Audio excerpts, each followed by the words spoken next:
takes a lot of courage to be a conservative on a college campus today. We're at this place where everyone knows something's wrong. We need new thought leaders to come together.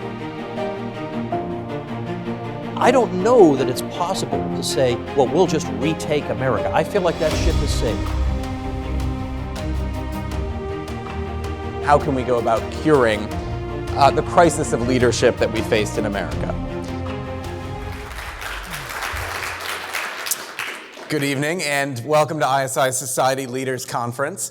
I'm sorry there aren't more of you here, but I hear a lot of you were delayed by the weather, but it's good to be at the Ritz-Carlton on Amelia Island. I hope you can all agree, much better than your college campuses with everything going on right now. Before we get started, I just want to begin by thanking you all, our students, for being involved with ISI. It takes a lot of courage to be a conservative on a college campus today. It takes a lot of courage even to be an independently minded liberal on a college campus. And I can't imagine how much things have changed since 10 years ago when I myself was in college. So we really admire what you all are doing. We respect the guts that you have, and we're here to support you in any way that we can, not only academically, intellectually, but as you begin to prepare for your career and graduate. I want you to know ISI can be a resource to you. I'm personally happy to write you letters of recommendation. We have over 50,000 alumni because we've been around since 1953. So we have a great network both in the academy, in journalism, in the public sector, in the private sector. So we're happy to open any doors that we can for you. So don't hesitate to reach out to us.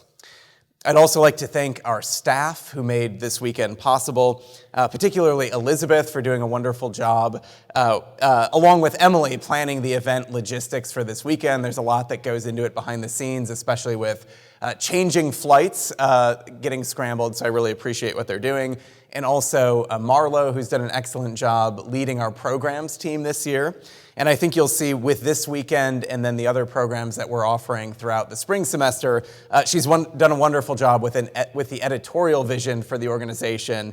Tonight and this weekend, we're focusing on how do we overcome some of the challenges that we have on college campuses relating to wokeness and identity politics, and what does it mean to be an American in light of that.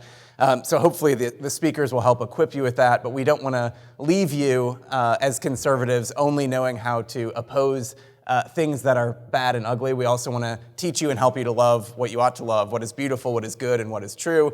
And so throughout the course of this spring, we'll be focusing a lot of interesting programs from technology and innovation to the roots of American order, plumbing the depths of Western civilization, and then culminating this April with a conference in Seattle on art and the moral imagination. So we care about the whole person here at ISI, so I hope this is just the beginning for you, and we'd also love to have you attend those other conferences if you're interested. And finally, I'd also like to thank our supporters who are in the room. We have a few longtime donors to ISI and also people who are here for the first time. So for those of you who are here for the first time, ISI was founded in 1953 by William F. Buckley Jr.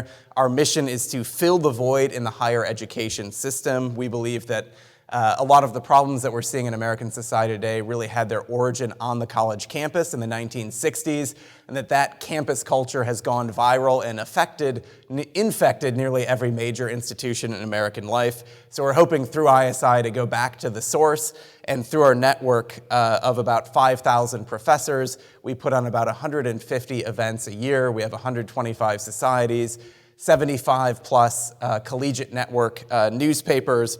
And we want to be a place where you can not only learn what you're not learning in the classroom, but also connect with mentors and friends who can be with you throughout the career and throughout the rest of your life.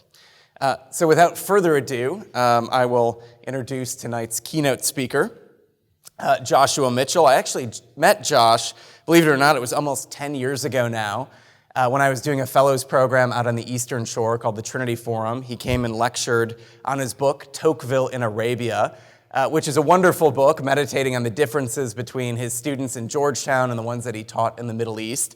It actually was very formative for me in shaping my own understanding of foreign policy, even though it wasn't formally a foreign policy book. So I'd highly recommend that.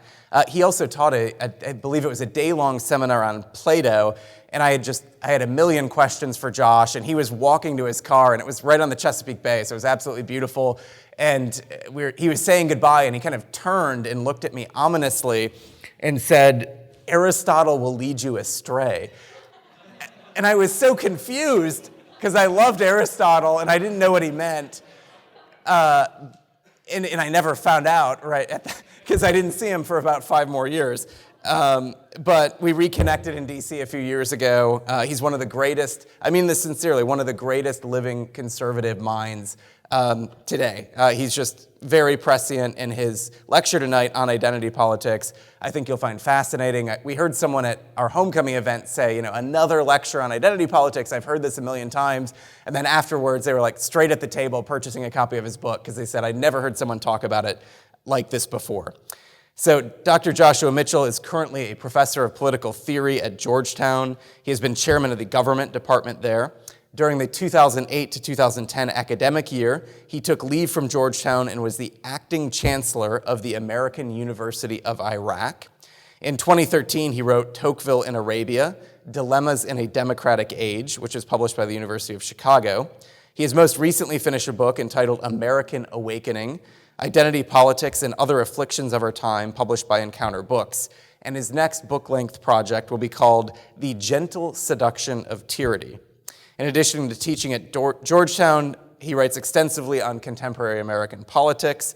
He is an avid conservationist committed to stewardship on his small farm on the eastern shore of Maryland, and he's working on developing the next generation of solar electric sailboats. Please join me in welcoming Dr. Joshua Mitchell.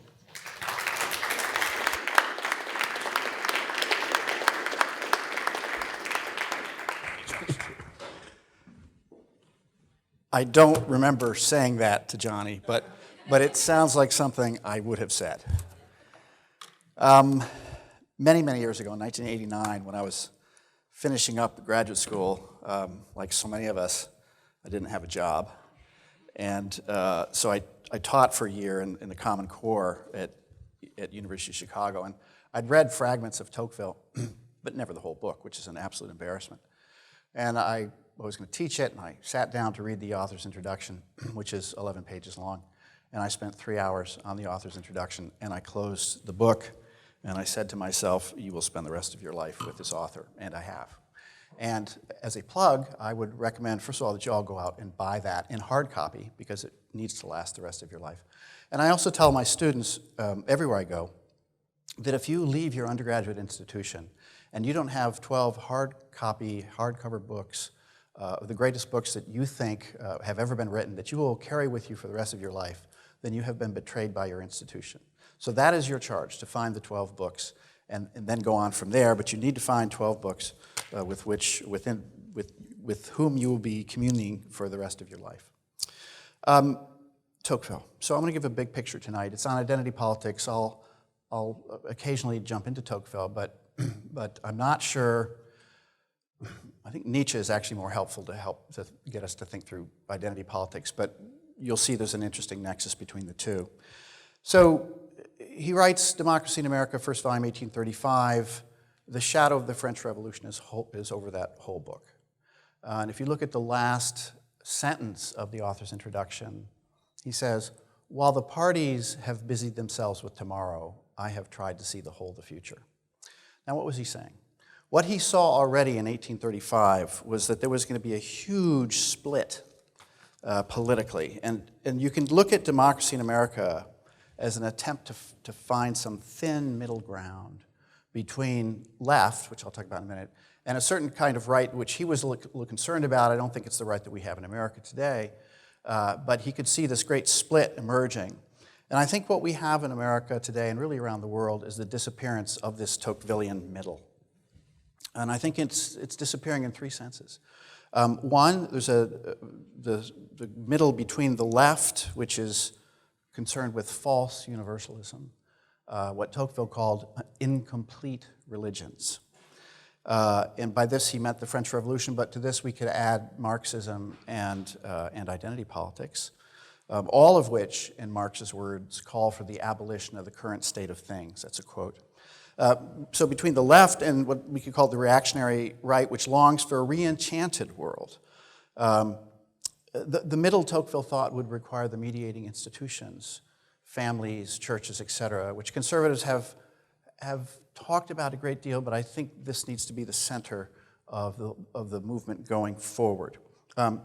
Quick spoiler, the problem with identity politics is it identifies every one of those mediating institutions as being involved in stain. And so the project of identity politics is to destroy the very mediating institutions we need in order to thrive in a democratic society. We are also, as I just said, we're losing the mediating institutions that stand between the individual and the state, and then economically, as you know, we're losing the middle class. We're getting people who are super rich and super poor. So we have to somehow find some mediational point between those. And I often say Tocqueville's a mediational theorist. Think about that for a while. That's my equivalent of Aristotle will lead you astray. Tocqueville's a mediational theorist. He's always trying to find the middle. And if I have some time, what I want to do after I talk about identity politics, I want to talk about something else I talked about in American Awakening, namely bipolarity or manic depression. Tocqueville's view is that this is not a medical condition, that it's a democratic social condition. And what I want to suggest to you is that even if we were to solve the problem of identity politics, we've still got this problem of bipolarity, social bipolarity in this society, which requires a lot of work. So right now, we're in the midst of a third great revolutionary wave, the incomplete religion of identity politics. And it's brought us to a point of crisis in America. It's a crisis in politics, but it's deeper than politics. It's a crisis of and within Christianity. As I think were the first two revolutionary waves too. Remember, the Roman Catholic Church and Protestants are battling it out in the 1500s onward. Christianity begins to collapse. You get these, the way I look at it, we have these incomplete religions which attempt to step in. The French Revolution, Marxism, and now identity politics. It's that important, gang. This is not just something passing. This is the third great revolutionary wave of incomplete religions. And what I want to do tonight is show you that you can't understand identity politics really without understanding its relationship to Christianity. So grave is the crisis that I think we have really two alternatives before us. And to put it in the starkest of terms, there are two regime alternatives in front of us. One is what I will call the politics of innocence and transgression, and that's identity politics, where the thing that matters and the thing on the basis of which resources will be allocated is your innocence category, whether you are innocent or guilty, rather, your status as a transgressor or as an innocent. That is one way forward. It's the way the Democratic Party wishes to take us. And then I think the other alternative is what I call the politics of competence. And I think this is a deeply Tocquevillian idea, because his point was, if you're serious about small government, you can't do this unless you have citizens who are capable of governing themselves. And what that means is you can talk all day long about limited government and the virtue of the founders, but if you don't actively work in your own lives to fortify the mediating institutions of family, churches, local communities, etc., it will be for naught. You will need a powerful state as citizens become incompetent. And what we're doing as the state grows stronger because of progressivism, I'll talk about that in a bit, what we're doing is we're increasingly taking the responsibility of becoming competent citizens out of the hands of citizens. The state will take care of you, don't worry. And so it's not by accident that it's almost difficult for us to imagine the politics of competence. But my argument is that is the alternative regime that we have to fight for now, the politics of competence. And you can see where this goes with respect to identity politics. It does not matter your identity category. What matters is, are you competent? And you can be black, white, male, female, it doesn't matter. We've got problems ahead. The only way we can solve our problems is if we have competent people, not people who fit the innocence category of the latest woke ideology. Okay, now, so we have this great choice ahead. My concern is that on the right, there's a kind of impotence here. We have had for a long time a battle between economic liberals, free market types, and cultural conservatives. Back in the 1980s, when I was going to graduate school, the John M. Olin Center funded two huge centers. One had the Law and Economics program, which is still active at University of Chicago, and this is pure free market. Richard Epstein, who's I worked for a time. And the other center was Alan Bloom's center with Nathan Tarkov, basically a cultural conservative center. So the conservatives decided, well, we're going to go ahead with both of these, and that somehow we would be able to build a world with this uneasy consensus between the two. And I think it's safe to say, and you'll have to talk this through on your own, that there's been a recent breakthrough in a way. Yoram Hazony in the National Conservative Movement. Yoram, I think, rightly said that what has changed within the conservative movement is not that we're no longer interested in free markets. We are very much interested in free markets. But that the free market veto is no longer in place. That we have to think about cultural institutions, the cultural collateral damage of purportedly pure free markets. I'm not sure that free trade agreements amount to free markets. We'll talk about that later if you want.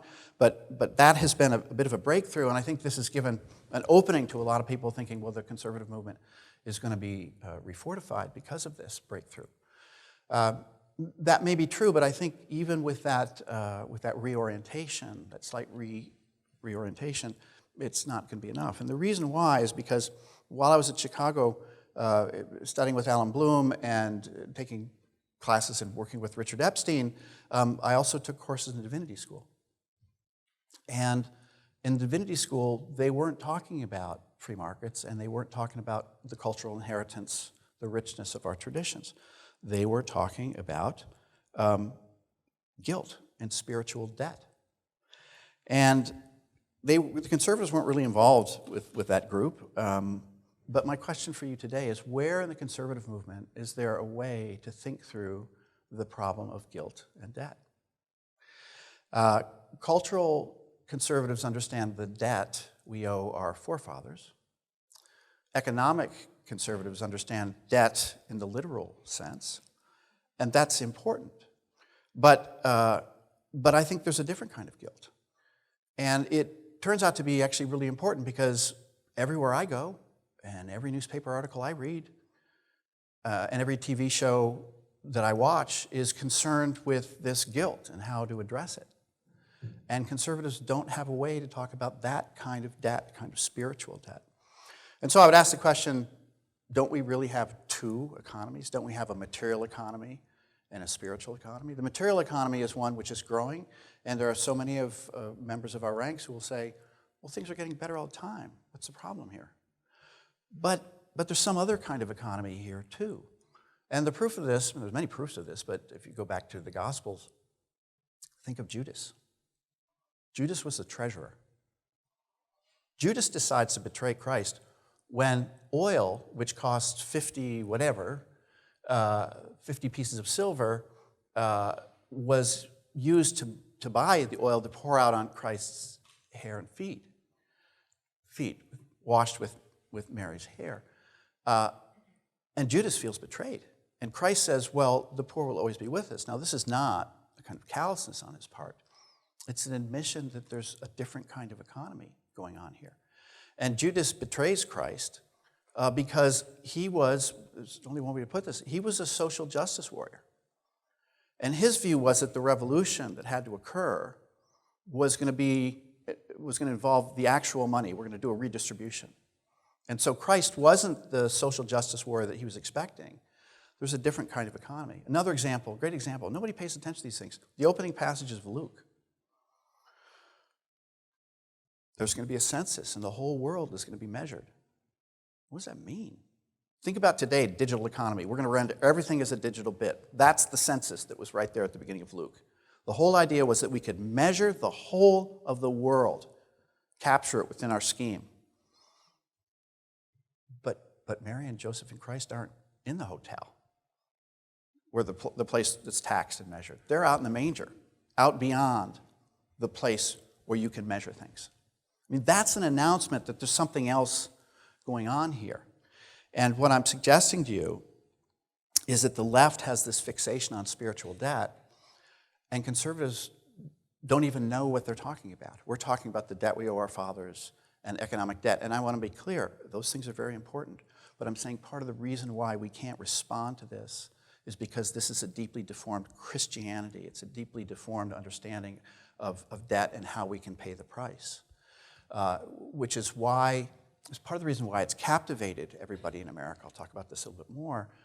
You know, when the churches collapse, the idea of debt doesn't go away. It gets moved. And what's happened is it's moved out of the churches where we're supposed to be thinking through sin, transgression, innocence, atonement, forgiveness, repentance. That's where we're supposed to be working through the spiritual debt. But if those churches collapse, if they go happy, which is what happened in my generation, right? Come on in, everybody. We're not going to judge you. There's no payment. There's no cost.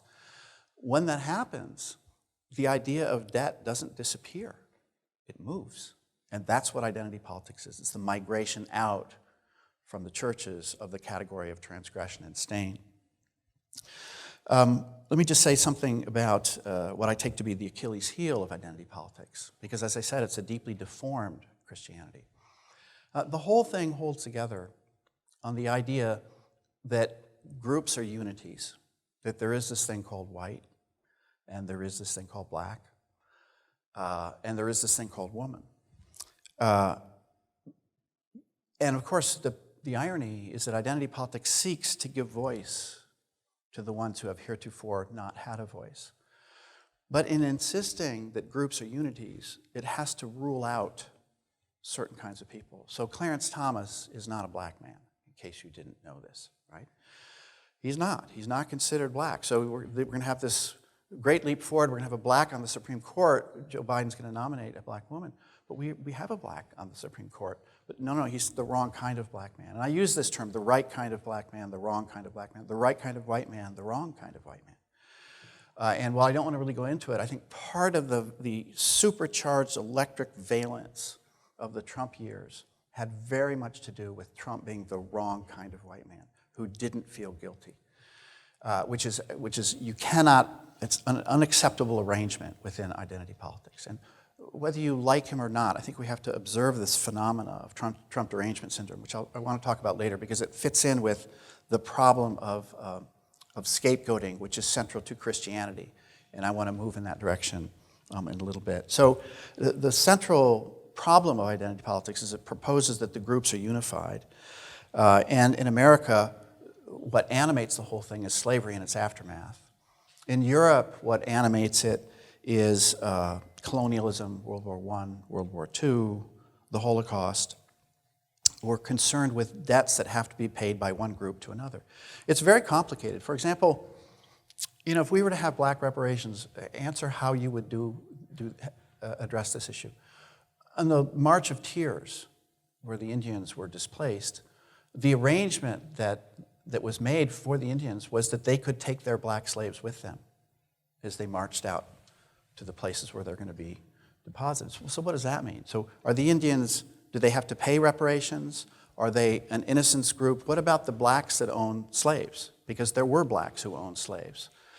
It's a very complicated matter. And I think one of the things we have to do is to push back against this is to say, I reject the claim that I can be understood in terms of a unitary category.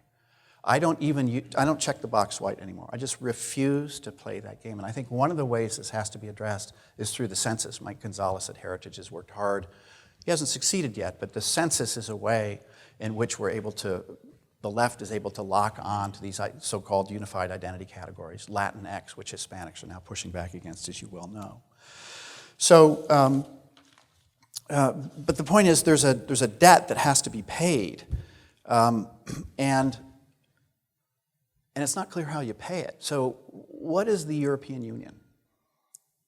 People have known for a very long time, this is Aristotle, people have known for a very long time that you can't have an economic union without some sort of higher political union because the oikos is a form of association, but it's not the highest form of association. You can't build a unity on the oikos alone. You have to have a political association higher than an economic association. So we've known that it can't work for a very long time. So what is the European Union? And I think one way to understand this is that it's a public atonement for the past. I've been in conferences in Europe where old German political leaders, very famous ones, have stood up, actually sat down and pounded their fists on the table and said there will never be nations in Europe again. Never.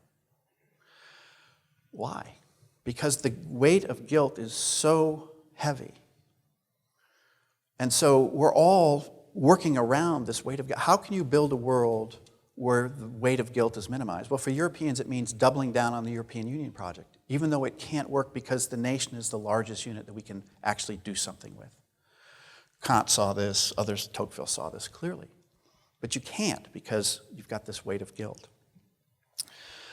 So identity politics fixes on this spiritual debt. This allows us, by the way, to understand why AOC and others on the far left are not in the least bit troubled that it will cost $50 trillion to convert the economy to a green economy. You have to understand why. It's not just that they're reckless, it's that the economy that they're concerned with is the spiritual economy in which there is only cleanliness. And so dirty fossil fuels have to be eradicated. The cost of it, the economic cost, is not what they're paying attention to. We have to have a pure world because the spiritual debt is the thing that we're most worried about. And if we're burning fossil fuels, we're stained and corrupted. So don't use the term dirty and clean. Green energy is very, very dirty. I know this because I've done a lot of work with solar panels on my own sailboat. You know, we are outsourcing. So the amount of, there's many ways we can do this. The amount of precious rare earth minerals that are necessary in a solar panel are fairly high. There is no, those things, by the way, I came out of biology long before I was political philosophy. The problem with heavy earth minerals is that they bond on to certain enzymatic sites which make the production of proteins impossible in all life. CO2 is not our problem. It's heavy metal pollution from all the green technology.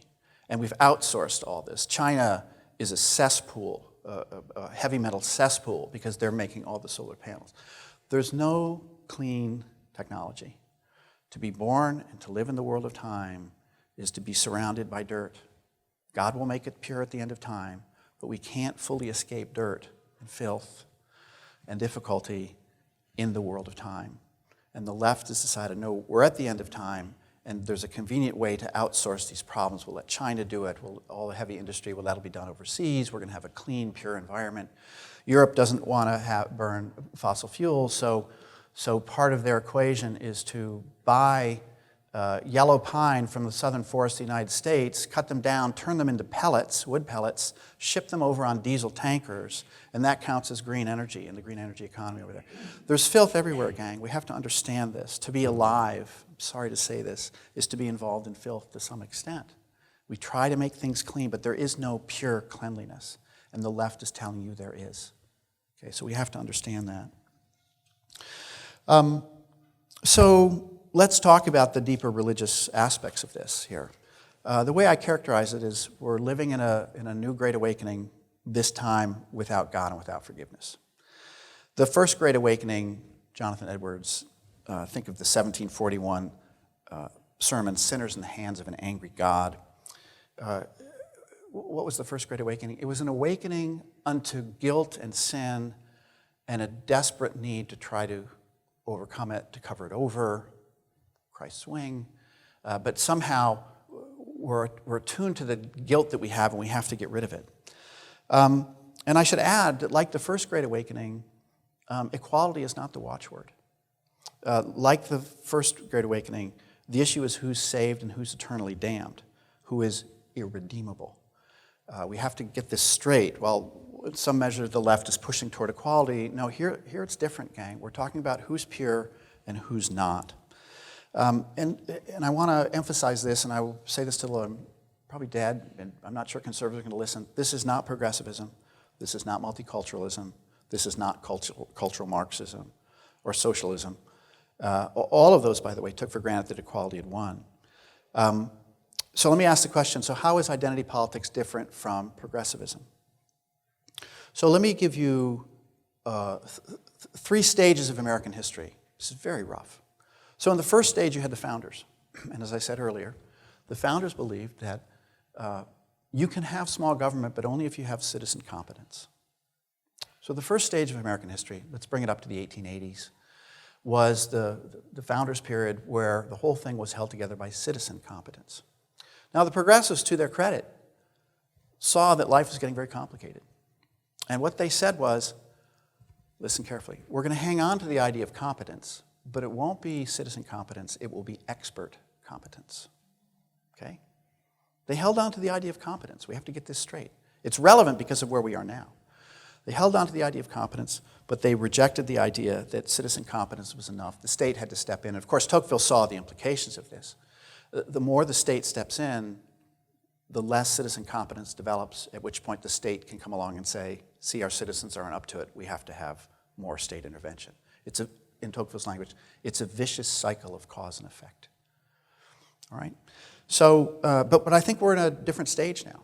What I call it's the politics of innocence, where we're not so concerned with competence. When Biden was elected, we were told, well, the adults are going to come back in the room. It's going to be competent people, expert competence. But you think about Anthony Blinken being proud of flying the pride flag at all the American embassies, including the one in Afghanistan. I mean, that seemed to be way more important, signaling their innocence, signaling their defense of the innocent victims, than having a coherent withdrawal strategy.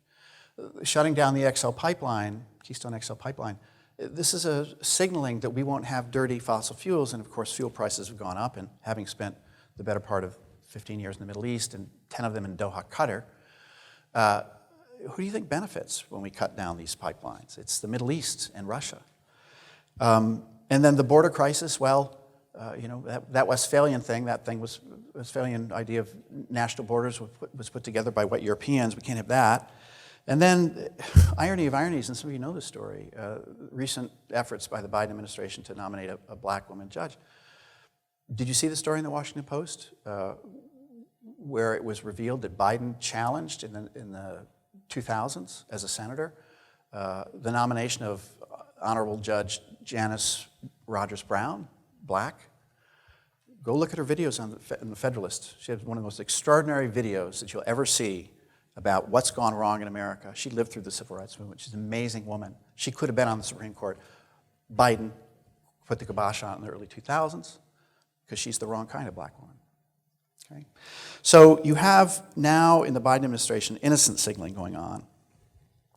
And that's not progressivism. The way I characterize it is you have the old wine of the old wine bottles of progressivism now poured in with this new wine of identity politics. They still call it progressive, but I don't think you should honor them with their self-professed political pronoun. Quite seriously, they're not progressives. You need to be clear about this. Don't honor them by calling them progressives. So how is this different from Marxism? Well, and now I'm going to come to the heart of my remarks on the distortion of Christianity that identity politics is. So very famously, what was said about Marxism was that it was an imminentization of the Christian eschaton. That is to say, the end of time, which God was going to bring about, we were going to bring about through the revolution. That's Marxism. Still the idea of it's very important, the original innocence of the Garden of Eden maps onto Marxism with primitive communism. Being thrust out into the world where by the sweat of your brow you shall labor, that's the long march of history where there's suffering. The movement to communism is Revelations chapter 20, I believe, 21 maybe, where a new kingdom and heaven and earth are made. Okay? It's the same threefold structure, but it's immanentized. Now man is going to do this through the revolution.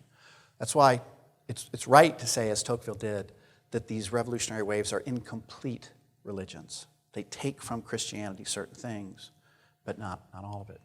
So now to come to the point about identity politics. So how is Christianity cannibalized by identity politics? It's not the immanentization of the eschaton, to use Vogelin's favorite phrase. It's the immanentization of the scapegoat. So Christ is the divine scapegoat who takes away the sins of the world.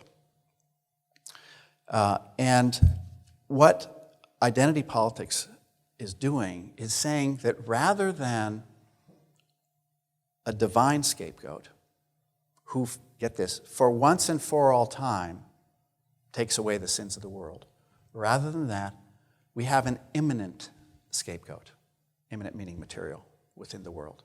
And for now, that scapegoat is the white heterosexual male. The idea is, if we can scapegoat him, purge him, then all the things that have happened that are the source of our afflictions will disappear. I'll just give you the short list. I've already named one of them. The Peace of Westphalia, 1648, by which nations came to be in Europe. Capitalism, the dirty fossil fuels that run it, the heteronormative family, the homophobic church, all the mediating institutions, the Constitution. All of these things are attributed to the one scapegoat. If we can just purge him, then everything will be fine. And that is the project of the left. Go look at them. Every major action item in the Democratic Party involves purging or scapegoating those things that can be attributed to the white man. And I'm hardly interested in defending racial politics, though I can see how it's going to come about, and it's already happening in Europe in response to this.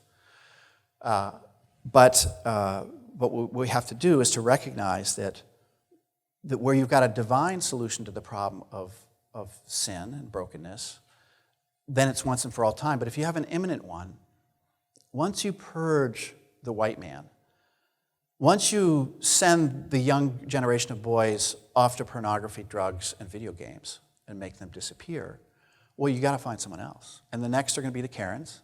You know the meme, yeah?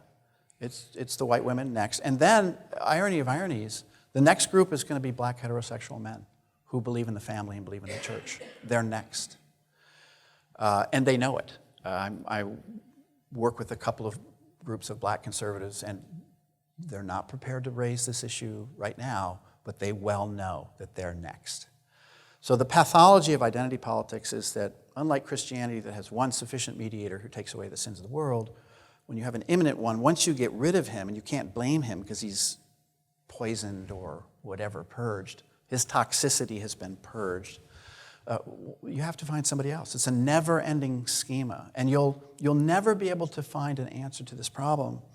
And this is, by the way, the genius of Christianity, because the problem on the Christian account, and here I betray, I'll say this, a certain Reformation view, Augustinian view, let's go back further, that the problem of sin is so deep that you can't solve it by scapegoating another person.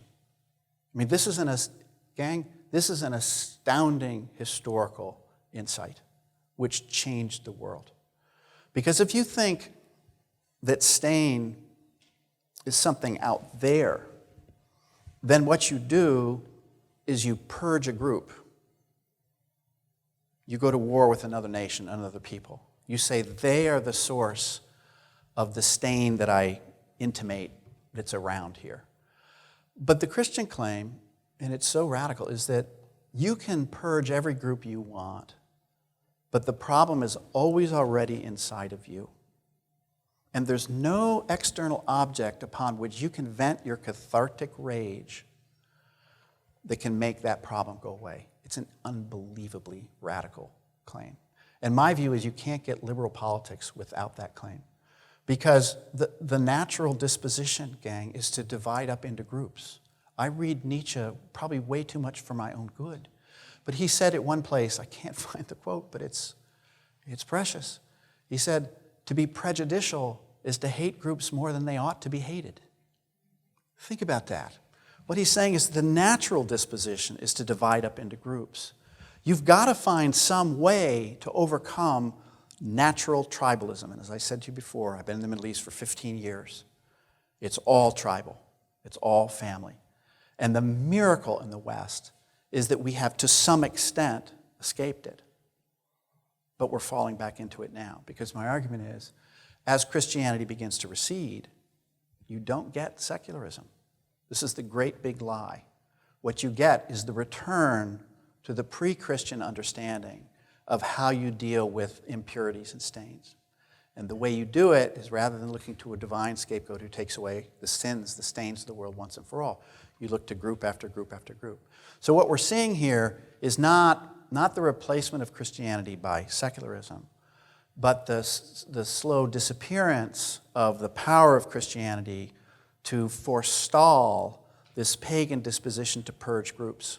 So identity politics is the reappearance of this deeper impulse, in a way a Christian impulse to scapegoat, but it misunderstands exactly how to do this.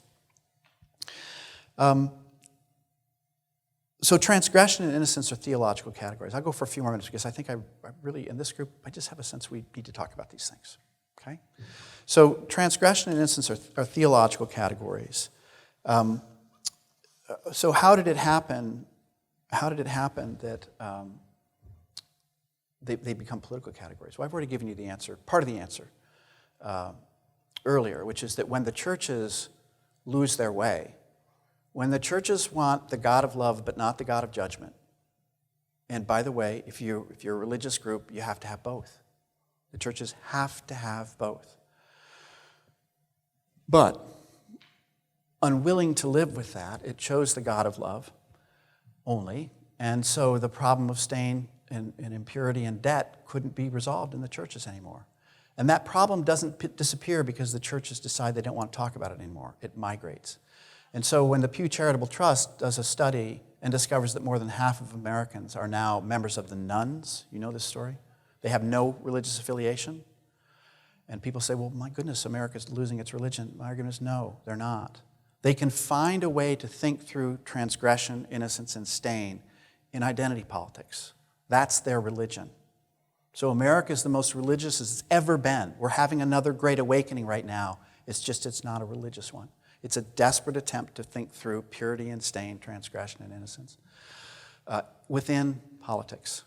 That's why it's so pernicious. And to come back to conservatives, I don't think economic arguments alone get at it, and I don't think arguments about tradition get at it, because the identity politics crowd will say to the economic argument, well, but look at this crisis we have. We've got the world that needs to go green, and your economics can't help us think through that problem.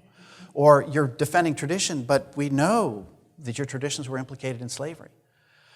It's a deeper problem, gang. We have to address this through the lens of Christianity. I don't think this can be fixed by conservatives. I think it can only be fixed by Christians.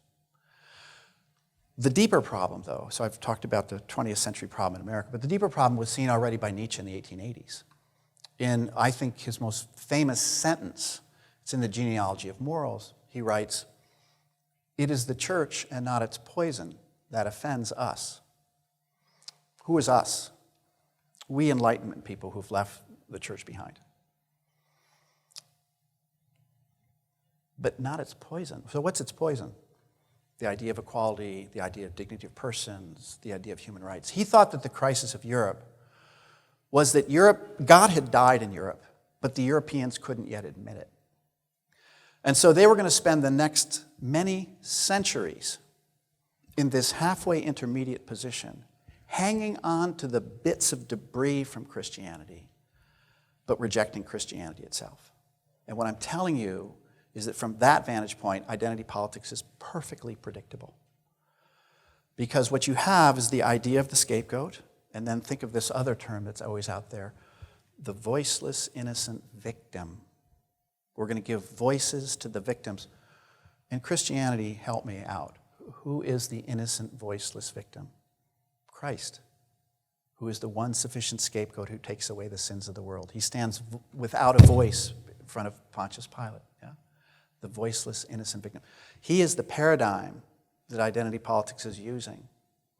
And so you can see this as a spiritual movement, a deeply, deeply distorted one. Because theologically, as you know, you can see this in the debate within the apostles in Luke, right? Who does Christ prefer among us? But theologically, Christ is pure, man is broken. You can't, from a Christian vantage point, say, well, this whole group is pure and this group is stained. That's not how it works. If there's something like original sin, and Catholics and Protestants can argue about its extent, but they both agree that it's there. If there's something like that, that means you can't make this horizontal distinction, which identity politics makes. You can only make a vertical distinction. So that's the profound pathology that's involved here. But you can see how Nietzsche was probably right, that for the next several hundred years, the West is going to be floating in the debris of Christianity without Christianity. And there's really only two ways forward. And I'll end with this and we can talk. So the question is the following. How can we have a tomorrow? Now look, if the weight of guilt is really heavy, it's very difficult to imagine how you can have a tomorrow. Christianity offered man a tomorrow. This broken creature, man, who always turns towards darkness, offers a tomorrow through repentance, atonements, and forgiveness. And that's the only way the world can be made new. Got it? So inscribed into creation is man turning toward darkness, and yet that's not the final word. Good Friday is not the final word. Easter Sunday is the final word. In a way, identity politics gives us only Good Friday. Everybody's only irredeemably stained. But what happens if there's no way to discharge that? Well, that's where we are today. Why do you think so many Americans plant Black Lives Matter signs in their front yard? It's a Passover ritual. Social death will pass over them. Every American every day is Jewish. We're doing Passover rituals every day. How can social death pass me by? This office is green. I believe in Martin Luther King. Just on and on and on. And you can believe all those things, but you can't do it because you're looking for a way out. So there's this desperate effort when Christianity no longer works and guilt builds up. There's this desperate effort to figure out how the guilt can be discharged. And so Black Lives Matter signs is one way. Black Lives Matter extortion of corporations is what's been happening. Woke capitalism is another way. Woke capitalism is this Passover ritual, right? Well, that doesn't really work, but there are other mechanisms too. So in Europe, what's the mechanism? Come unto me, all of you who have national guilt, renounce your nations, join the EU, be committed to globalism and cosmopolitanism, and I shall make you free. That's the left's church ritual. And tens of millions of people are doing it because the weight of guilt is so heavy that they can't lift it from their breasts. Now, this was not Nietzsche's way. What Nietzsche thought was that those silly Christians had it all wrong. The way you have it tomorrow is you forget. Slavery, who cares? Colonialism, who cares? World War I, World War II, the Holocaust, who cares? The only categories are strength and weakness. My worry, and now I'm looking ahead long past the time I'm alive, my worry is that there are three possible paths forward. One is the one we're doing now, which I don't think can last. It's highly unstable. The other is for the churches to be revitalized such that they can look at identitarians who say, you're guilty of unconscious bias, and laugh at them and say, well, we have a word for that. It's called original sin, and it's not just race, it's everything, and you just have a weakened version of this, and we're going to chuckle at this because you have no idea of the depth of the problem. So either we're going to return to a healthy Christianity which gives human beings a way to have a tomorrow and make terrible mistakes and be forgiven and forgive, gang. That's the hardest part of the doctrine of original sin. It's not the doctrine itself, it's the forgiveness part. I hate to say it. Or, so unstable intermediate, return to Christianity, or Nietzsche's option, which is to get rid of guilt altogether and to return to the primal categories that he thought were there in the Dionysian Greek world, which are the categories of strength and weakness. And there's only strength and weakness. There's no more innocent victims, there's no more equality, there's no dignity of persons, it's just strength and weakness. Those are the three options we have before us. And we're playing them out right now, and you can pretty much guess my view. I think Nietzsche's wrong. I think the unstable intermediate is wrong. I think only if the churches get their act together is this going to be fixed. I'll stop.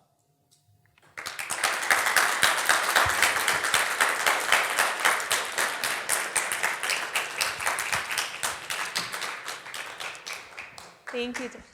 Questions? Yes. Thank you, Dr. Mitchell. We will begin Q&A, so if you have a question, please come up and go ahead and start asking. Thank you. I have a question. My name is Thomas, and I'm a junior at Duke University, and I'm a member of the Methodist Church, the formerly United Methodist Church, as you probably know, is about to split. Our seminary at Duke is incredibly woke. They have LGBT groups left and right, and our Methodist organization on campus has a LGBT student pastor. How does the God of Judgment return to the traditional position that it occupied, and how do these traditional mainline churches that a lot of conservative individuals used to be a part of, or still are a part of, how do they return back into the fold of actually their traditional position?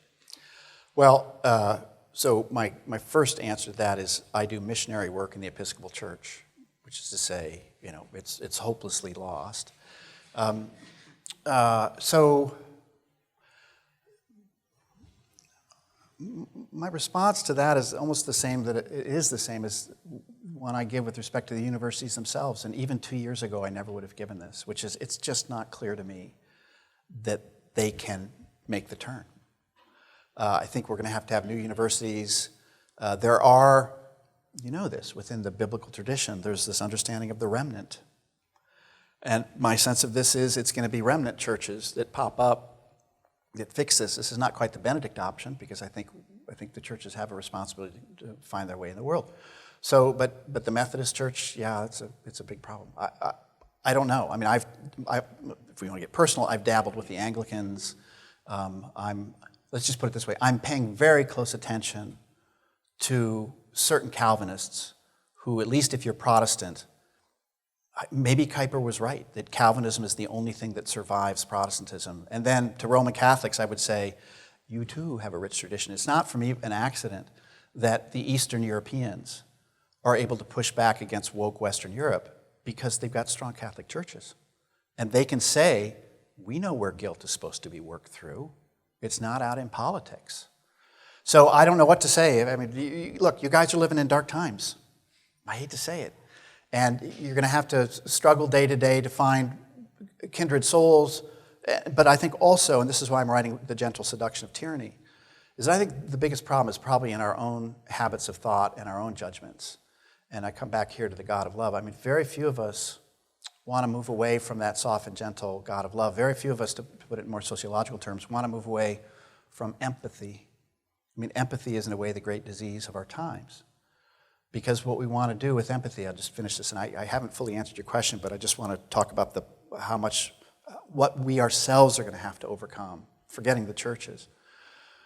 So empathy is getting into the swamp with the person. It's feeling their pain. It's feeling their truth. Sympathy is much more difficult. It's keeping one foot out of the swamp and saying, yeah, I'm listening, but no, I'm not getting in that swamp with you. You got a problem. You need to fix it. So even at that level, the level of our sentiments, the level of what we're willing to live with in terms of making judgments and being judged, I'm not sure we've got the stomach for it as a country. So I am more concerned these days with the habits that we all have are carrying within us, rather than the politics out there. My view is if we get it straight, then the politics will straighten itself up.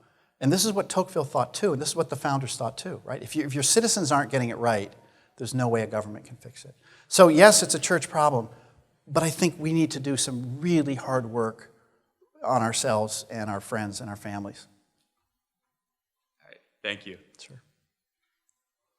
We had one more thing on that, on the general point. So I love Tocqueville dearly, but probably I'm a Platonist. This was why I warned Johnny so many years ago. Why did Plato write the Republic? Good question. Athenian democracy was or had collapsed. And one possible answer to that is, well, we need to get better leaders, or we need to fix our institutions. But he didn't write that book. He wrote the Republic because his view was sometimes in the life of a civilization, the problem of rot is so deep that it's a soul problem. And if you don't get the soul problem right, you don't get the politics problem right. And so it's an exposition into the soul. You can't get to the understanding of justice without talking about the soul. And I will say, over the years, I've read it, I've taught it probably 80 times.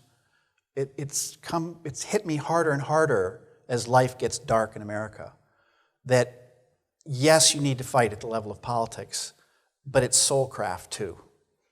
And there's a lot of hard work to be done. Others?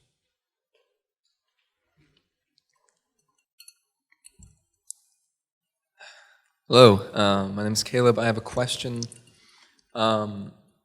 Previous to this, I've come off of 2 weeks of reading Hannah Arendt's Origins of Totalitarianism, and as you spoke, there's a lot of parallels to some of the notions she has, especially your discussion of scapegoating and moving from one scapegoat to another parallels her notion of moving from one objective enemy to another, labeled by the state.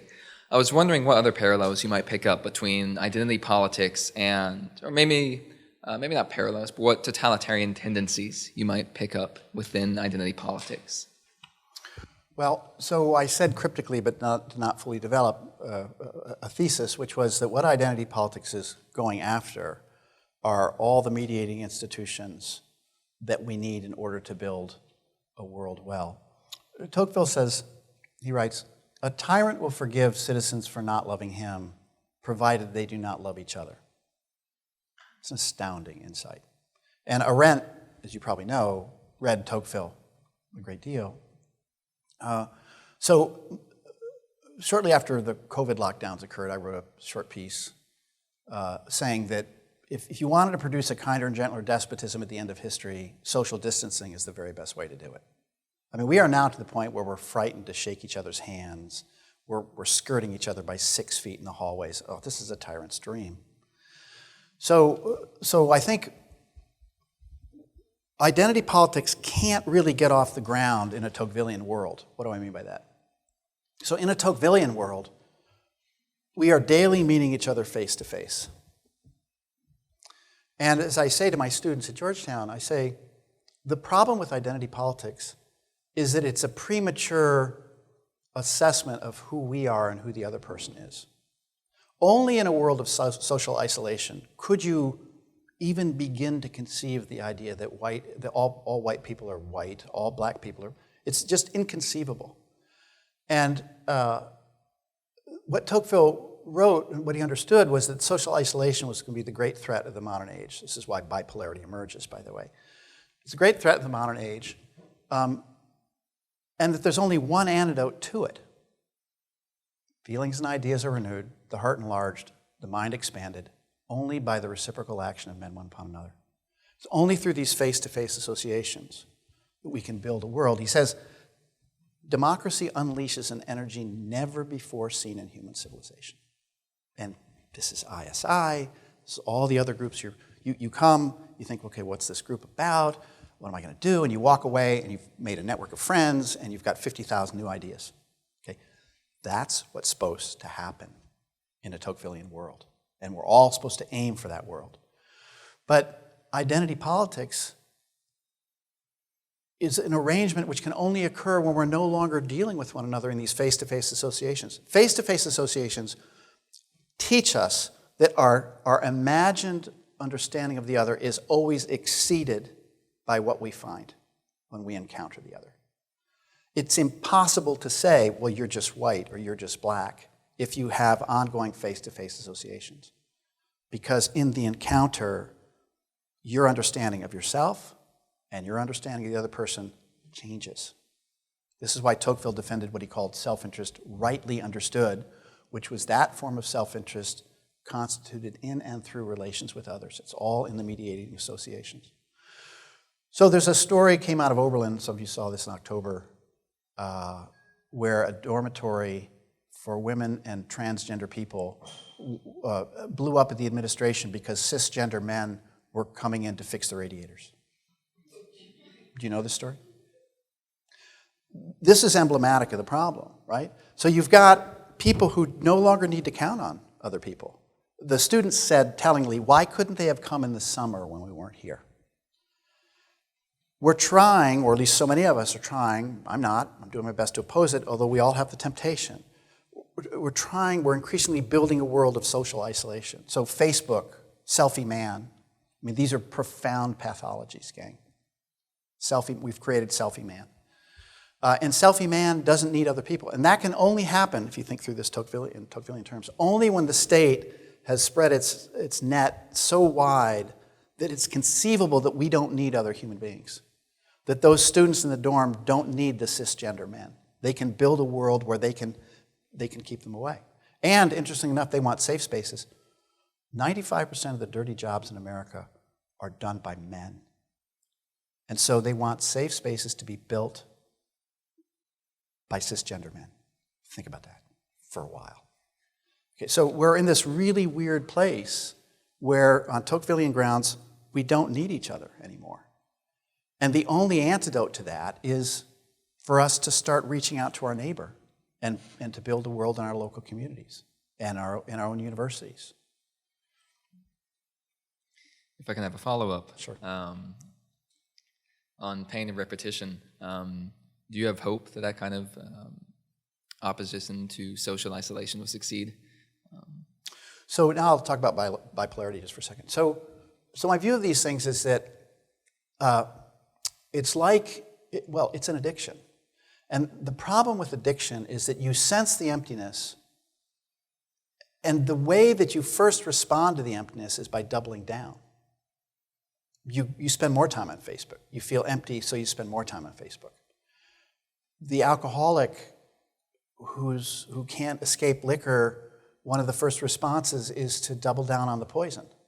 So I think we're in that phase right now, where a lot of us have woken up to the fact that the way we're living is poisoning us.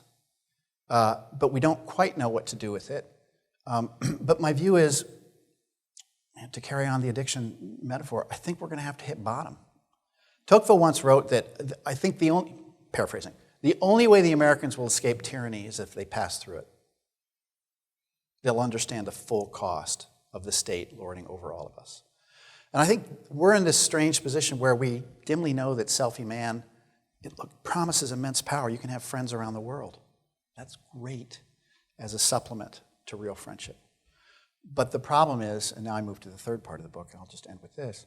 The problem is we're turning all of these things that make us more powerful into substitutes rather than supplements. Let me just develop this for a minute. So Facebook as a supplement to real friendship is great. Weapons as a supplement to courage is great. They're great. Online shopping as a supplement to shopping is great, but not as a substitute for it. The state can, this goes all the way, the state can supplement mediating institutions, but it can't be a substitute for them. This is what has destroyed some portion of Black America in the last 60 years, turning the state into a substitute for those mediating institutions. Martin Luther King would have been horrified because he knew the churches and the families were the most important things in the Black community. So we're involved in this tremendous experiment of turning supplements into substitutes. Digital is a supplement to analog, but now we're turning it into a substitute. Driverless cars can be a supplement to the competence of driving, but not a substitute for it. But we're all dreaming of these perfected worlds. That's the pathology, and it's not just on the left, gang. We're doing it on the right, too. So supplements becoming substitutes. The bipolarity, just very quickly, sorry. Tocqueville writes, the Americans someday will sense themselves to be greater than kings and less than men. That's the high and the low. Greater than kings, why? Because they're sovereign, selfie selves. Somebody disagrees with you, you cancel them. Less than men, we're completely isolated and alone. We're completely impotent. And so you get this paradox among young people of feeling like they can rule the world and feeling they're utterly impotent, and it succeeds in 5 to 10 minutes. And so the valedictorian speeches about how we're going to change the world, and then the students cower because somebody says to wear a mask and they don't go to school for 2 years. I mean, impotence, power, impotence, power. This is this pathological oscillation back and forth between powerlessness and power, both of which are extreme, and the only way to attenuate it is in real life conditions where we're not selfie man, where we're, to use Tocqueville's language, we're building self-interest in it through relations with others. So you can't solve the bipolarity problem with drugs. You can only solve it, I'm quite serious about this, you can't solve it that way. It can be temporary, but you can only solve it if you're building a world together. So I come back to your point, do I have any hope? I have hope that things are going to get a lot worse.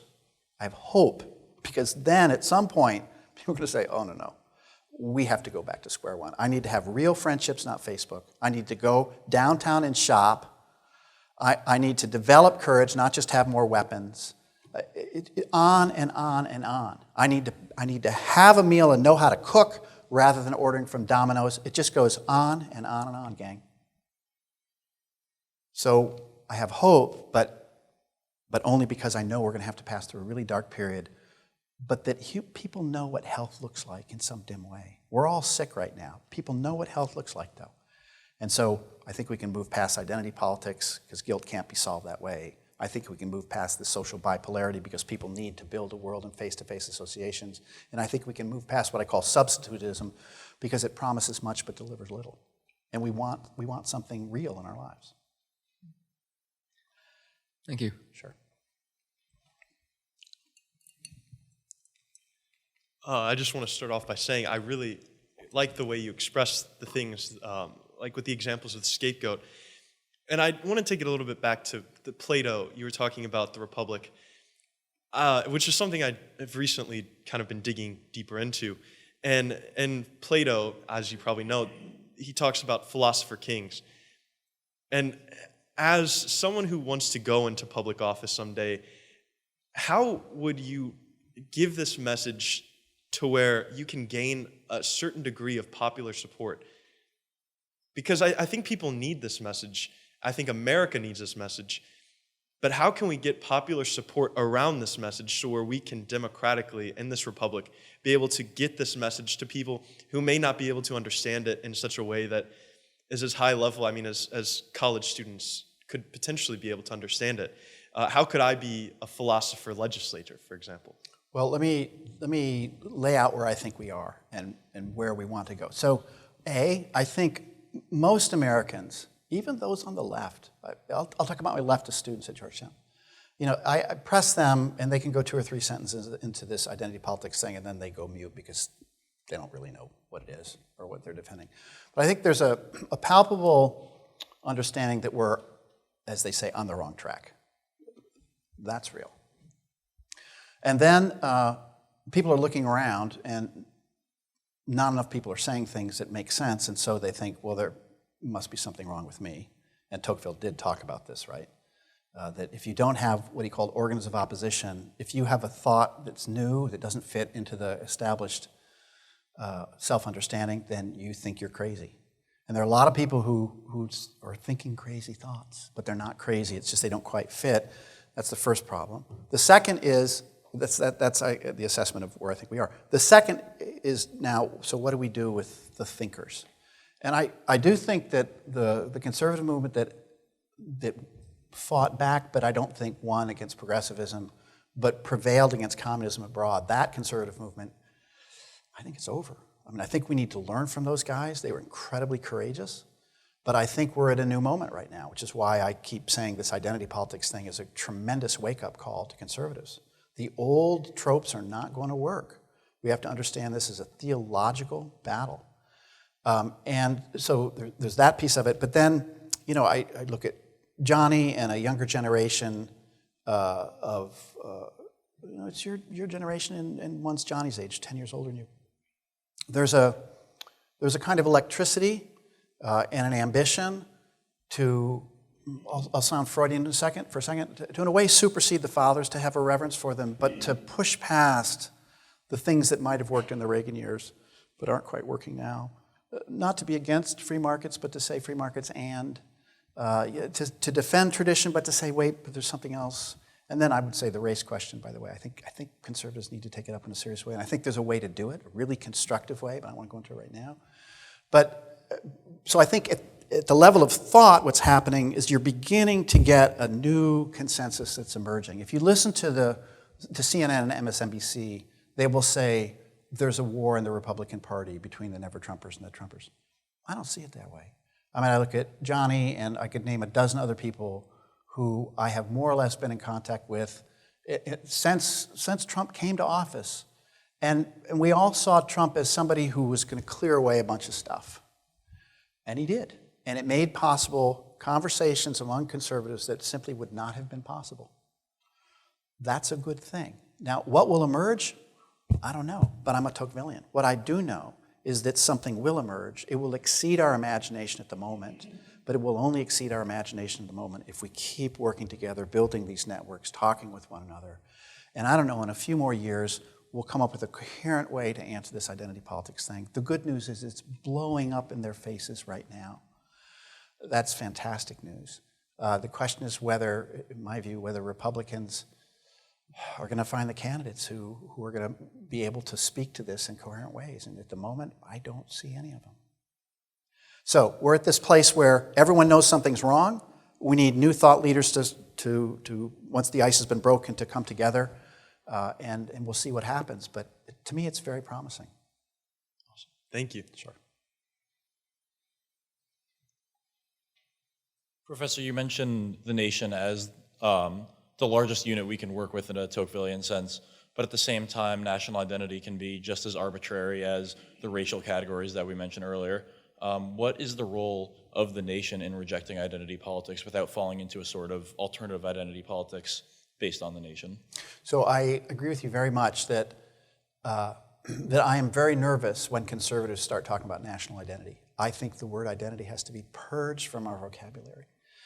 Is there something called America? Yeah. Can we exactly say what it is? Not really. We can kind of skirt around it and say, well, it's the Declaration, it's the founders, it's any number of events that we commemorate.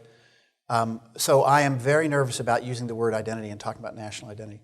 I'm a Tocquevillian. What that means is who we are as a people is emergent.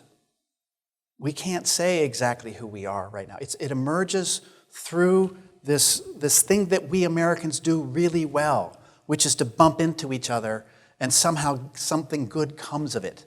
Not always, but we are the most ambitious, energetic people on the planet if we can just get back to this Tocquevillian thing. So that's the first thing I would say. Second thing I would say is I've argued for a number of years that since 1989 we've had a really strange arrangement. The question is where is sovereignty? So if you believe in the Treaty of Westphalia, 1648, sovereignty now vests in the nation, in the state. But the experiment that's been run since 1989 is the following. Let us take apart national sovereignty. That's not the thing that matters. And we're going to move toward globalism. But actually, that's half of it, gang. And Tocqueville saw the other half. 2. Tocqueville is a genius on this. It's volume 2, part 1, chapter 2 and 3. Go look at it. He asked the question, where will authority go once the authority is no longer vested in a specific site? And so what happened after 1989 was sovereignty moved up, global, cosmopolitan, right? We're going to solve all of our problems are global problems. And it moved down. It moved supra-state and sub-state. And the other site of sovereignty that emerged after 1989 is selfie man. So my argument is that global management and selfie man go together. They're the twin sites of sovereignty that emerge once you take away the state sovereignty. And this is not my original insight. It's not even Tocqueville's. Hobbes saw this very quickly. Some of you know this. In Leviathan, Hobbes is arguing against the Presbyterians and the Catholics. And he wants an Anglican state. Who were the Catholics? The Catholics were the ones, in his view, who were looking for transnational sovereignty. Authorities vested in the Pope. Who are the Presbyterians? They were the ones that say, as he says, once the Bible was translated into English, every schoolboy and wench thought they spoke directly to God Almighty. The self is the source where God appears. Supra and subnational sovereignty. And Hobbes says this is the source of civil war when you get this bifurcated sovereignty. You have to put sovereignty back into the level of the nation. And so my argument is that as we've started to take apart the nation, we have exactly this split. So you get the globalists. Look, it's not by accident that all the globalists want you to join Facebook. Okay? They want to destroy the idea of national sovereignty. So that's where we are. And again, it speaks to this bipolarity problem because on your Facebook page, you're sovereign. I'm the greatest. Look at me. Look at how I dress. Look at what I did. Or maybe this is Instagram. I don't know. I have none of those. Facebook is death. Kill them. Okay? But when you ask young people, well, how are we going to solve these problems? Well, they say, well, I can't do it. It's way bigger than me to solve. I can't do nothing. It's a global problem. So this bifurcated sovereignty has produced this bipolarity. And the question is, how do you get a healthy understanding of the nation? And Tocqueville figured this out, I'm telling you. It's in Volume 1, Part 2, Chapter 6, where he sees that patriotism, the old kind of patriotism, the enchanted patriotism is disappearing. And he asks, how can we have healthy patriotism? And he says, well, there's only one way. You have to give people a share in their government. And he doesn't mean simply electing your congressional leaders. He means local politics, local PTA boards, get involved, parents. Okay? It means everybody gets involved at the local level. And then once you are involved, then you see that you have a stake in this larger thing called the nation. So you neither repudiate the nation nor have this enchanted view of American identity. No. You can only get to healthy understanding of the nation. I will not use the term nationalism. The only way you can get this is if people have a palpable experience with it. And that means localism, localism, localism. Tocqueville saw the answers here.